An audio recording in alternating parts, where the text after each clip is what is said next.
Hi everyone, welcome to episode 2 of Kettlebell Sports Science. This episode is called Getting the Most Out of the First Dip. Before we keep going, I just want to point out the t-shirt of the day. It is from the Orange Kettlebell Club. So Jason, Nazo, and John, thank you guys. Make sure you check them out, link below. So this episode is a little bit of a continuation on the first episode. What we're going to do is build upon what we learned on the first episode with regards to our low back and hip extension.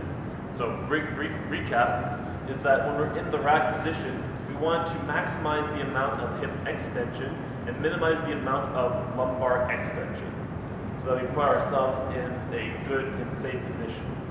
Now, oftentimes what we see is when somebody's going into the first dip, they'll see their knees bend, then all the way extend this way. Now, a couple of points here. What we notice is that the only thing that we see is the knees bending, and then we're actually driving up, the knees extend, and the low back arches this way, so that we're effectively in this position right here. So, a couple of things.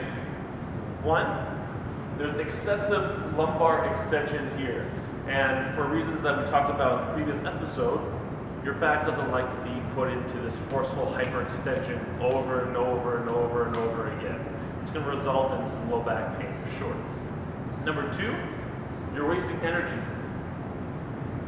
By using this method to in your dry phase, you're negating the fact that you're not using your hip extensors as best as you can. Meaning that if you're here and you only bend the knees, all you're using are quadriceps and you're not using your glutes. So how do we fix this? So if we have a proper rack position, now remember, we have very little lumbar extension and we have pretty much maximal hip extension. So if we only do is bend the knees, we have a really hard time using our hip extensors because our hips are already extended. There's nowhere else to go. So what we want to do during the first dip is when we're here, you're going to actually, when you bend the knees here, you're going to actually go into hip flexion as well. So the difference is a little bit subtle, but you can notice that if I go into hip flexion, now when I drive up, I'm able to squeeze my glutes to actually forcefully extend at the actual hips, which just gives you a much better efficiency of your body here.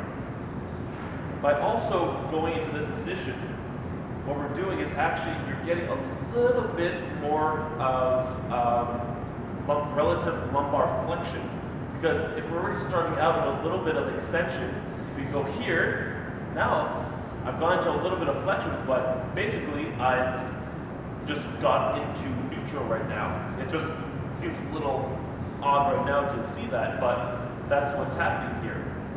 So now, knees a little bit bent, hips are a little bit bent in flexion, and my spine is in neutral. So now, at the bottom here, what we want to do is essentially explode upwards. When we explode upwards, you're going to forcefully extend your knees, so contract your quads, extend your hips, so contract your glutes. But at the same time, what you want to do is actually pulse in your trunk. So when I say pulse, I mean forcibly contract outwards, as if somebody's about to punch you in the gut. That type of contraction. This actually helps to better divert kinetic energy throughout your body. So here, and pulse upwards. What this also does here is that by contracting your abdomen in that manner, you're actually protecting your whole low back here, and it's preventing it from excessively extending. Because if you're contracting here, you'll have a harder time to extend back. So this does quite a number of things. One, it protects your low back by preventing excessive hyperextension, and you're also utilizing your hip extensors in a much more efficient way to get a lot more power out of your jerk. So quick recap, when we're doing a dip, We're going to bend the knees, but also bend at the hips and go into a little bit of relative lumbar flexion.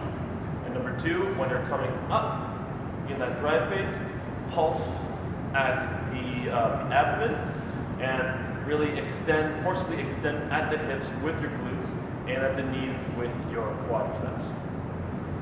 So thanks very much for tuning in. If you like this video, please like the video. Please subscribe to my channel, and if you have any comments, please leave them below. Thank you.